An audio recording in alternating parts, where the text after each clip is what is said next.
오늘 우리 하나님의 말씀 듣도록 하겠습니다. 우리 구약 성경 이사야 7장 14절, 우리 마태복음 1장 23절 우리 함께 하겠습니다. 제가 받들어 봉독해 올립니다. 그러므로 주께서 친히 징조를 너희에게 주실 것이라. 보라, 처녀가 잉태하여 아들을 낳을 것이요 그 이름을 임마누엘이라 하리라. 아멘. 우리 마태복음 우리 신약 1장 23절 말씀 함께 합니다. 보라, 처녀가 잉태하여 아들을 낳을 것이요 그의 이름은 임마누엘이라 하리라 하셨으니 이를 번역한즉 하나님이 우리와 함께 계시다 함이라. 아멘. 할렐루야. 반갑습니다. 오늘도 변함없는 또 하나님의 은혜의 귀한 단비가 말씀을 통해서 우리 심령에 임하기를 바랍니다. 이미 말씀드렸듯이 우리가 11월 27일 오늘이죠. 대강절 첫 주일입니다. 여러분, 대강절이라는 것은 한자어에서 나왔습니다. 기다릴 때 강림할 강에서 대강절. 그러니까 예수님의 강림을 기다리는 절기, 이게 대강절입니다. 보통 이 대강절을 대림절, 이 말을 함께 사용하기도 합니다. 어쨌든 간에 성탄주일이 있기 한 달 전, 4주 전부터 우리가 대강절이 시작이 됩니다. 이번에는 성탄주일이 굉장히 의미가 있습니다. 25일이 주일이 되는 그러한 해이기 때문에 다른 해보다는 굉장히 의미 있는 그런 시간이 아닌가 생각을 합니다. 우리가 이 대강절을 보내면서 좀 우리의 믿음을 다시 한번 점검해 볼 필요가 있고요. 또 우리가 알고 있는 그 믿음의 지식들을 다시 한번 정립해 볼 필요가 있습니다. 여러분, 기독교에서 가장 핵심적인, 가장 중요한 두 가지 사건이 있다면 여러분 무엇일까요? 어떻게 보면 이 사건이 우리 기독교에 존재하지 않았다면 우리의 믿음도 헛것이고 기독교의 존재 자체도 이렇게 있을 수 없는 그만큼 중요한 두 가지 사건이 있습니다. 그것이 바로 하나님께서 이 땅에 내려오신 성탄의 사건, 하나님이 이 땅에 오신 놀라운 사건이죠. 또 다른 하나가 바로 우리 죄를 위해 죽으시고 부활하신 부활의 사건입니다. 우리 화면에 나오죠? 여러분, 이 성탄의 사건과 부활의 사건, 여러분, 이것은 기독교의 본질을 얘기하기도 하고 다른 종교에서는 절대적으로 찾아볼 수 없는 유일하고 특별한 우리만이 갖고 있는 그러한 사건입니다. 이 성탄절과 부활절, 이 절기가 너무나 중요하기 때문에 미리 앞서서 이것을 이렇게 절기로 지키는 것이 바로 우리의 모습이죠. 여러분, 세상에는 여러 가지 종교가 있습니다. 우리가 아는 이 기독교 외에도 여러분 흔히 아는 이슬람교도 있고요, 불교도 있고, 힌두교, 유대교, 여러 종교가 있죠. 그런데 엄히 말씀을 드리면 우리가 믿는 기독교는 세상에서 말하는 종교가 아닙니다. 여러분, 종교는 사람이 만들어낸, 사람이 지어낸 것이 종교입니다. 사람들이 어떤 연약함과 사람의 한계를 깨닫다 보니까 이 필요를 만족하기 위해서 어떤 신이라는 존재를 가상해서 찾아가는 것, 여러분, 이것이 종교의 본질이죠. 그 신이라는 그 존재 가치에 자신의 노력과 고행과 공로를 통해서 신을 만날 수 있다. 그래서 신을 감동시켜서 어떠한 자신의 행복을 찾을 수 있다. 이것이 보통 종교의 가르침입니다. 그래서 보통 이 종교는 From man to God 이렇게 되는 거죠. 사람으로 시작을 하는 겁니다. 사람으로 시작하는 게 종교예요. 그런데 여러분, 우리가 믿는 기독교는 종교가 아닙니다. 이 종교가 아니라는 것은 시작이 사람이 아니에요. 하나님이 시작하신 거예요. 여러분, 이것이 분명히 달라요. From God to man. 여러분, 하나님은 어떤 분이십니까? 우주 만물과 모든 인간을 창조하시고 시간과 공간과 역사를 시작하신 창조주 하나님께서 먼저 시작하셨어요. 인간을 정말 너무나 사랑하셨기 때문에 자신을 이렇게 나타내 보이셨습니다. 여러분, 하나님께서 우리에게 스스로 나타내지 않으면, 하나님의 계시가 있지 않으면 인간은 무지해서 하나님을 알 수가 없는 존재. 그 하나님이 친히 나타나셨다. 그래서 우리는 종교가 아니라 하나님이 시작하셨던 그러한 복음. 여러분, 이것이 군 뉴스에게 우리에게 기쁜 소식이 되는 줄로 믿습니다. 그래서 우리가 종교와 복음은 분명히 달라요. 이런 관점에서 여러분, 세상에 이제 그 종교라는 카테고리 안에서 우리가 좀 이것을 정리해 보면 여러분 세 가지로 정리해 볼 수가 있죠. 제가 이 부분을 우리 세 가족에 많이 강조를 하는데, 여러분 보면 세 가지. 첫 번째가 God is God. 신은 신이라는 겁니다. 여러분, 이 신은 공의의 신으로 무서운 하나님을 의미하고 있어요. 여기에 해당하는 종교가 유대교와 이슬람교입니다. 여러분, 유대교, 이슬람의 하나님은요, 그저 하나님이 무섭고 두려운 하나님이에요.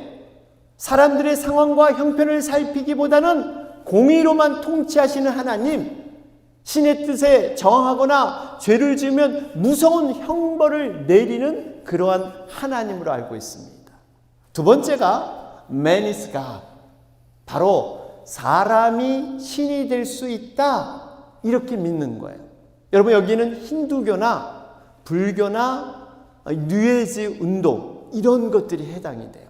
여러분, 사람이 신이 될 수 있다, 어떻게 보면 너무나 매력적인 그러한 모습이 있습니다. 그래서 불교에서도 내가 열심히 돌을 닦고 어떤 해탈과 열반의 경지에 이르면 나도 부처가 될 수 있다. 금욕과 고행을 열심히 하면 나도 신의 경지에 이를 수 있다. 우주의 중심에 내가 분명히 거할 수 있다. 이렇게 가르치는 거예요. 여러분, 이것이 과연 가능할까요? 사람이 신이 될 수 있다? 여러분, 사람은 그저 사람일 뿐이에요. 타락한 죄성을 가지고 태어났기 때문에 아무리 고행을 하고 금욕을 해도 여러분, 사람은 신이 될 수 없다는 사실이에요. 그 세 번째가 이제는 우리가 믿는 God is man. 이게 너무나 중요해요. 하나님이 사람이 되신 거예요. 하나님은 그저 무서운 지존하신 그러한 세상을 판단하고 심판하기만 하는 그런 두려움의 하나님이 아닙니다. 인간들의 실패와 문제들을 멀리서 보면서 팔짱 끼고 그냥 바라만 보는 그런 하나님이 아니세요. 정말 그 인간의 실패와 그 어려운 문제들을 해결하시기 위해서 천상의 보좌를 버리시고 이 낮고 낮은 땅에 우리와 똑같은 육신을 입고 죄성을 입고 이 땅에 내려오신 분, 바로 그분이 예수 그리스도인 줄로 믿습니다. 이게 바로 God is man. 하나님이 인간이 되셨어요. 이게 바로 성육신의 사건이고 이게 바로 성탄의 놀라운 사건입니다. 여러분, 우리가 믿는 하나님은요, 막연하게 뭔가 상상해서 인간이 만든 신이 아닙니다. 사람이 존재하기 전에, 이미 이 세상에 있기 전에 하나님은 살아 계셨고 온 우주 만물, 이 창조를 통해서 지금도 주관하시고 운행하시는 그 주인이 바로 하나님이신 줄 믿습니다. 우리가 이 하나님이 바로 우리 곁에 오셨단 말이에요. 왜 오셨어요? 우리의 죄와 이 죽음의 문제를 해결하기 위해서 신이 낮아지셔서 자신이 만든 피조물 안으로 들어오셔서 우리를 구원하시는 이 놀라운 사건, 이것이 바로 성탄의 놀라운 사건인 줄로 믿습니다.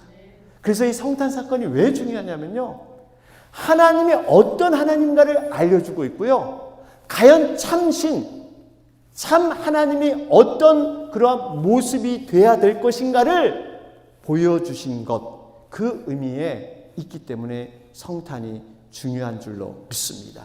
그래서 우리가 이 대강절, 성탄절을 한 달 앞두고 해야 할 것은 하나님을 많이 묵상하는 거예요.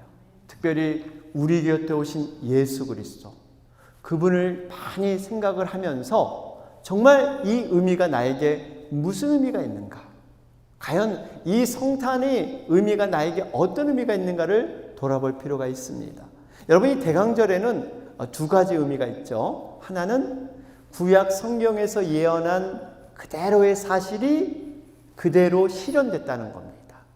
그 예언된 것이 그냥 예언으로 끝난 게 아니라 예수님이 바로 그 역사적인 사실로 그대로 이 땅에 오셨다, 이것을 우리는 확인할 수 있고요. 또 하나는 장차 오실 예수님을 우리는 맞을 준비를 하는 겁니다. 예수님은 초림, 처음만 오신 것이 아니라 재림, 반드시 이 세상의 종말 후에 반드시 약속대로 오시는 줄로 믿습니다. 이 예수님을 우리는 어떻게 맞이할 것인가? 우리가 과연 정말 거룩한 신부의 모습으로, 믿는 자의 모습으로 과연 예수님이 이 땅에 오시면 우리는 어떻게 설 것인가를 돌아보는 기간이 바로 대강절의 기간인 줄로 믿습니다.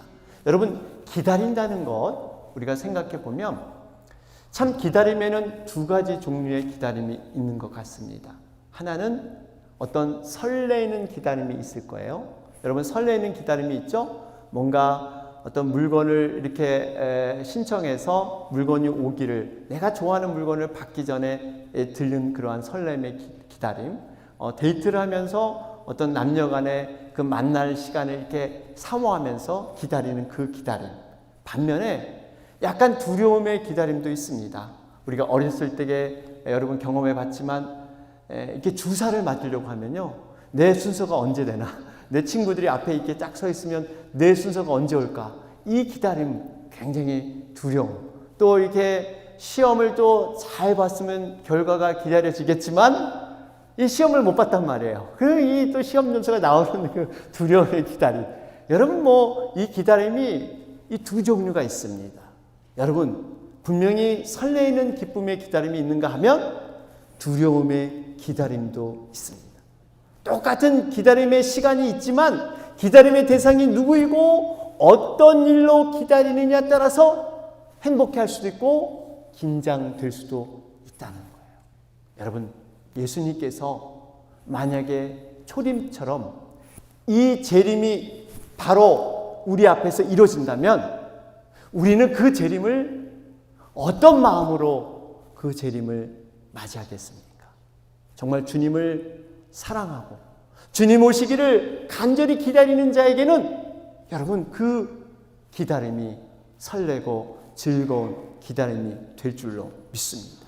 그렇기 때문에 여러분, 우리가 기다린다는 것은요, 그분을 생각하면서 묵상하며 바라는 겁니다. 어떻게 보면 기다림의 기간이 길수록, 어떤 그 기다림이 간절하면 간절할수록 그 대상을 만났을 때 여러분, 기쁨이 더욱 충만해질 줄로 믿습니다. 이게 기다림의 원리예요. 우리가 얼마만큼 주님을 사모하느냐에 따라서 그 기다림이 달라진다는 사실입니다. 그러면서 여러분, 이게 사람들은 과연 예수 그리스도, 과연 예수님이 뭐 그리 대단하냐, 그냥 교회 다니고 그냥 자신들이 정말 부족한 거 교회를 통해서 신앙생활을 통해서 체험받고 행복하고 나쁜 일 하려는 거 없으니까 그저 교회 다니는 거 그저 그러면 되지, 뭐 그리 깊이 예수 그리스도가 그렇게 중요하느냐, 또 다른 종교도 거의 비슷한데 다른 종교에도 다 좋은 일 하라 그리고 선한 일 하라 그리고 다 가르침이 비슷한데 왜 굳이 예수 그리스도, 그것을 왜 이렇게 기독교는 강조하느냐, 이런 얘기할 수 있습니다. 여러분, 그런데 우리가 예수 그리스도가 너무나 중요해요. 이것이 성탄과 맞물리면서 예수님을 하나님의 아들로 인정하느냐, 메시아로 인정하느냐, 여기에 따라서 엄청난 구원이 달라지고 있다는 사실이에요. 여러분 아시지만 우리가 하나님을 믿는 종교가 세 가지가 있죠. 우리 기독교, 유대교, 이슬람교. 여러분 동일하게 다 하나님을 믿는다고 인정을 합니다. 그들의 믿음의 조상 아브라함도 동일하게 인정을 해요. 아브라함이 75세 때 본토 친척 아비 집을 떠나 내가 네게 지시할 땅으로 가라. 하나님이 딱 말씀하실 때 순종해서 떠나게 됐죠. 그런데 분명히 하나님께서 너희 아내 사라를 통해서 그 씨를 주겠다, 너 후손을 주겠다, 창대케 하리라 약속해 주셨는데, 그럼에도 불구하고 이 아브라함과 아내 사라가 어떻게 합니까? 나이가 많아서 불안해지니까, 그 기다림이 오래되니까 인간적인 방법으로 바로 아들을 낳게 되죠. 하갈이라는 여종을 통해서 낳은 아들이 이스마엘이에요. 이스마엘. 이거는 인간적인 실수였습니다. 하나님의 약속을 제대로 끝까지 지키지 못했던 그들의 잘못이었어요. 그럼에도 불구하고 하나님께서는 그 약속을 정확하게 이루어 주셨어요. 아브라함이 100세 때 바로 약속의 자녀 이삭을 사라의 몸을 통해서 하나님은 정확히 이루어 주셨습니다. 그 이후에 아브라함이 어떻게 합니까? 이스마엘을 떠나보내게 되죠. 가나안의 동편으로 쫓아내 버리는데, 그곳이 지금의 사우디아라비아예요. 사우디아라비아. 그곳에서 AD 7세기경에 바로 이슬람의 창시자 마호멧, 이 마호멧이 그렇게 나타나서 이슬람교를 시작하게 됩니다. 우리가 이걸 보면서 하나님의 일은 하나님의 방법으로 감당해야 된다는 교훈을 깨닫습니다. 때로는 더디 보이고 때로는 희미하게 보일지라도 인간적인 방법으로 해결할 것 같지만 반드시 그곳에는 문제와 어려움이 함께 한다는 거예요. 사실 여러분, 이 세계사 가운데 지금 여전히 이 중동 지역은 세계의 화약고다, 이렇게 얘기를 하고 있지 않습니까? 그 이유가 유대교와 이슬람, 바로 어떻게 보면 이삭과 이 이스마엘, 그 조상에서부터 시작된 이 사실 종교 분쟁의 문제입니다. 이것 때문에 여전히 위험한 그러한 대립지역으로 남아 있다는 사실입니다. 여러분, 이 참고적으로 이슬람을 좀 보면요, 이슬람은 하나님과 사람 사이의 중보자가 필요치 않다, 이렇게 주장을 하고 있죠. 예수님도 메시아가 아니에요. 하나님의 아들로 유대교는 인정하지 않습니다. 아브라함, 모세, 다윗, 그리고 마지막 예언자가 무하메드, 바로 마호멧인데, 이 5대 성인의 예수님도 한 사람, 한 존재에 불과하다, 이렇게 얘기를 합니다.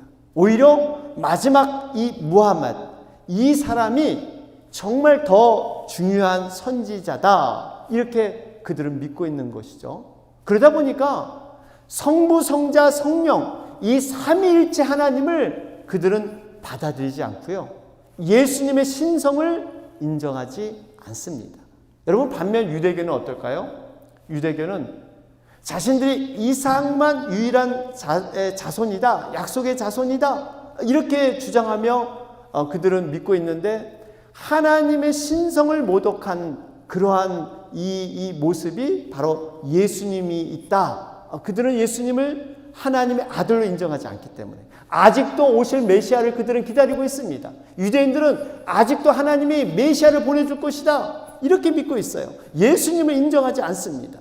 여러분, 이것은 분명히 잘못된 거예요. 신약을 그들은 금서로 여기면서 신약을 절대 믿지 않고 있다는 거예요.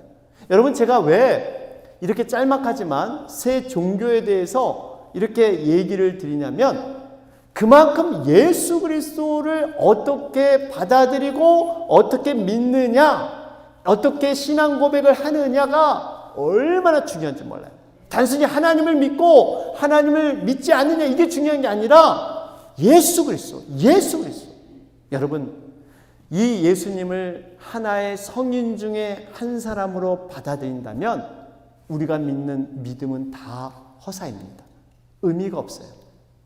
우리가 예수님에 따라서 복음이 완성되고 우리가 믿는 그 구원이 완성되기 때문에, 여러분, 이것이 없으면 다 소용없어요. 우리의 죄와 사망의 문제 해결받지 못합니다.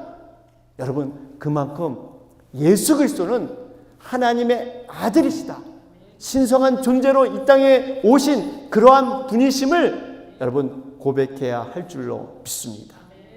여러분 이 말씀이 어떻게 확인이 되냐면요, 예수님이 이 땅에 오신 출생, 그 출생의 비밀을 통해서 우리는 정확히 말씀을 통해서 알 수가 있습니다. 이 탄생이 어떻게 되셨는가? 여러분 분명히 예수님께서 이 땅에 오신 것은 자연 법칙에 의해서 정말 이 탄생하는 그러한 분이 아니셨어요. 처녀의 몸을 통해서 잉태되었지만 여러분 이것은 하나님의 역사입니다. 그래서 우리가 흔히들 예수님의 잉태, 예수님께서 이 사람의 몸속에 이렇게 잉태된 것은 초자연적인 역사다. 성령으로 잉태됐잖아요. 출생은 자연적인 것이었습니다. 여자의 몸을 빌어서 태어나셨어요.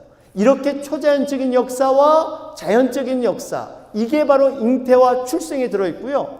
또 반면에 이 죽음이라는 것도 자연적으로 예수님도 우리와 동일하게 십자가에서 못 박혀 돌아가셨어요. 그런데 부활이라는 초자연적인 역사를 통해서 부활하셨어요.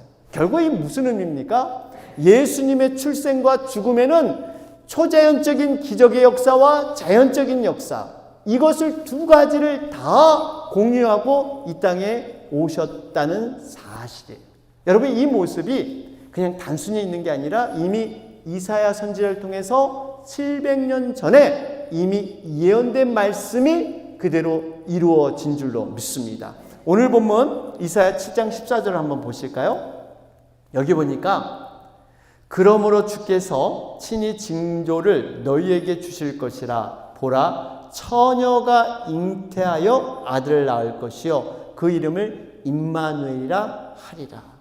여러분 우리 하나님께서 왜 이것이 복된 소식이냐면, 과거의 하나님은요 약간의 애매모호한 이런 면이 있었어요. 어떤 자연을 통해서 구름과 천둥과 번개와 강한 바람을 통해서 하나님을 나타내셨습니다.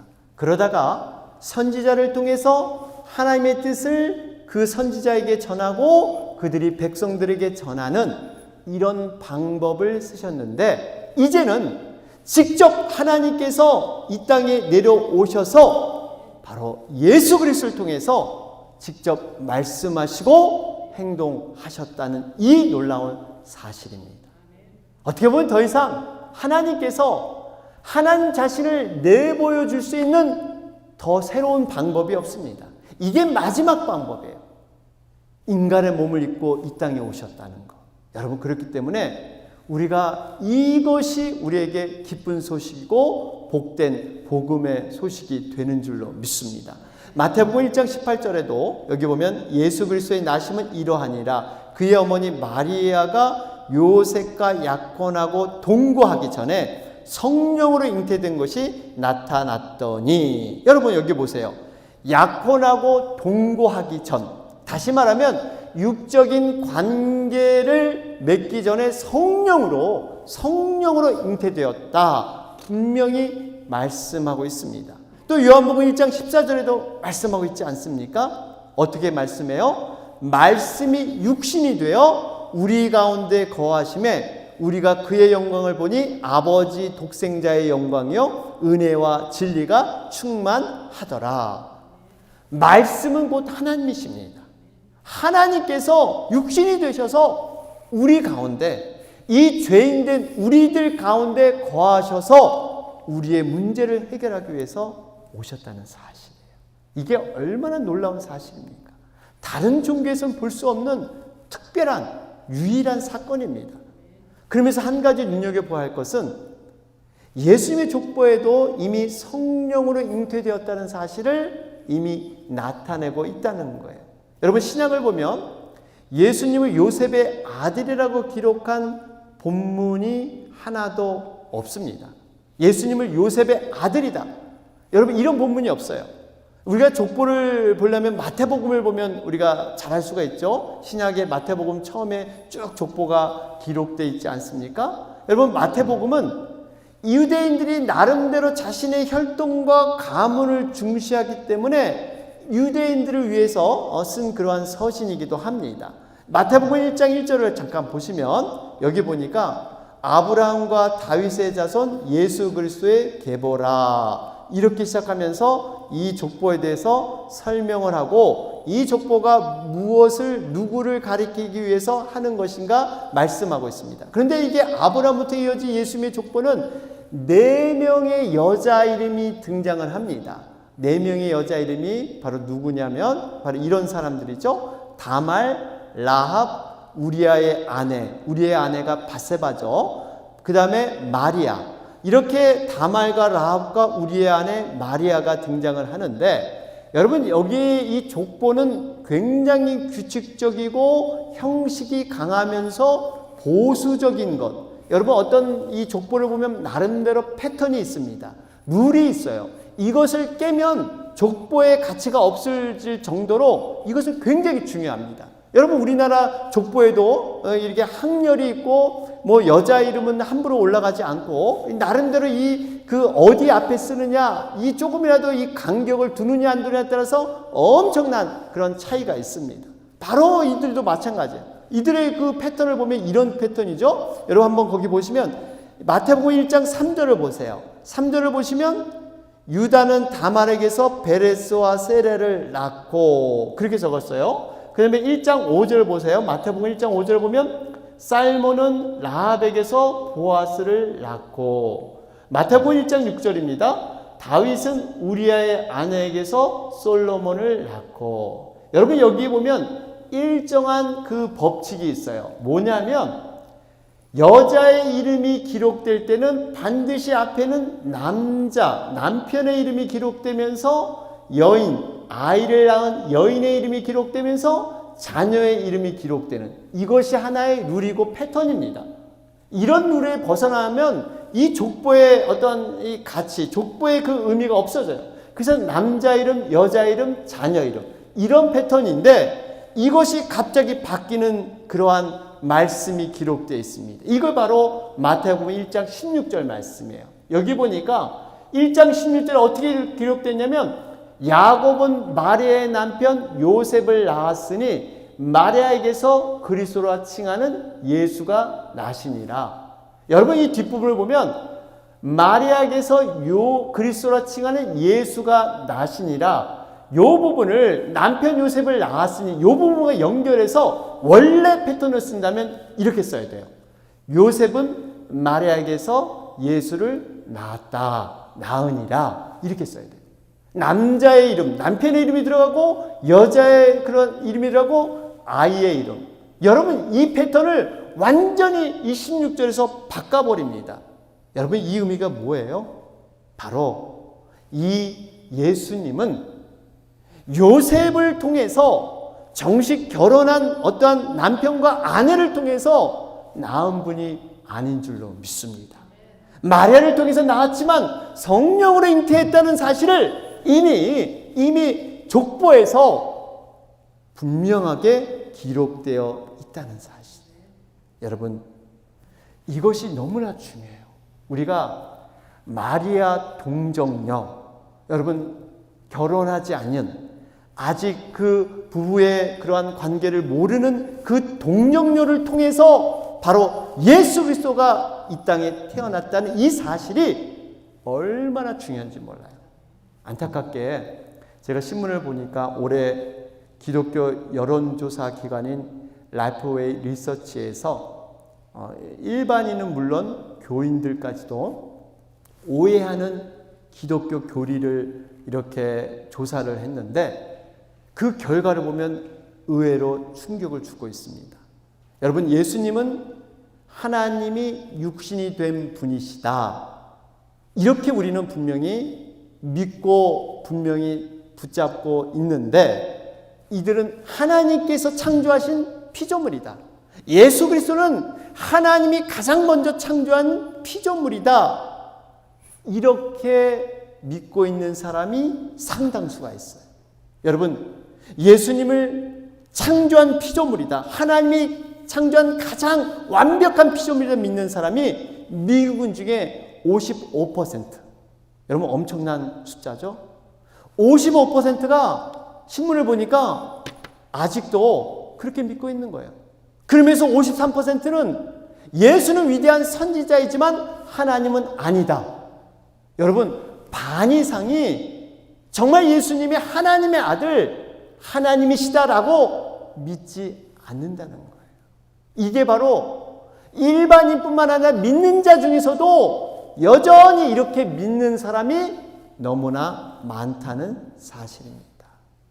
사랑하는 여러분, 우리가 분명하게 믿어야 합니다. 기독교 기본 교리는 삼위일체 하나님, 성부, 성자, 성령, 바로 예수님은 이 땅에 오신 하나님의 아들 메시아임을 우리는 고백해야 될 줄로 믿습니다. 성령으로 잉태된 자들, 이것을 믿는 사람들에게 주는 축복이 뭡니까? 임마누엘 축복이에요. 임마누엘 축복. 보라, 처녀가 잉태하여 아들을 낳을 것이 그 이름을 임마누엘. 임마누엘이 무슨 뜻이에요? 하나님이 우리와 함께 하셨다. 여러분, 바로 성령으로 잉태된 하나님을 믿는 자는 지금 임마누엘 축복을 누리고 있는 줄로 믿습니다. 그 예수님이, 예수의 영이 나와 함께 항상 하는 거예요. 그분이 내가 어딜 가든지 세상 끝까지 함께 하면서 우리를 이제는 죄인으로 인정하지 않고, 너희를 다시는 죄인으로 부르지 않고 내가 친구다, 하나님의 자녀다, 내가 너를 함께 하겠다. 여러분, 이것이 성령으로 잉태된 그러한 예수 그리스도를 고백하는 자에게 주시는 하나님의 은혜인 줄로 믿습니다. 우리는 이것을 믿어야 돼요. 이것을 바로 알아야 돼요. 사랑하는 여러분, 대강절을 통해서 우리가 다시 한번 예수님이 이 땅에 오신 목적, 그리고 성령으로 잉태돼서 우리 죄인들과 같은 육신의 옷을 입고 이 땅에 오신 그분을 분명한 고백으로 우리가 고백해야 될 줄로 믿습니다.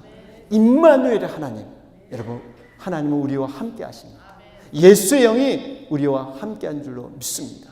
이 예수님을 경험하고 우리가 실제로 고백하는 여러분과 제가 되는 귀한 대강절이 되시기를 주님의 이름으로 축원합니다. 아멘.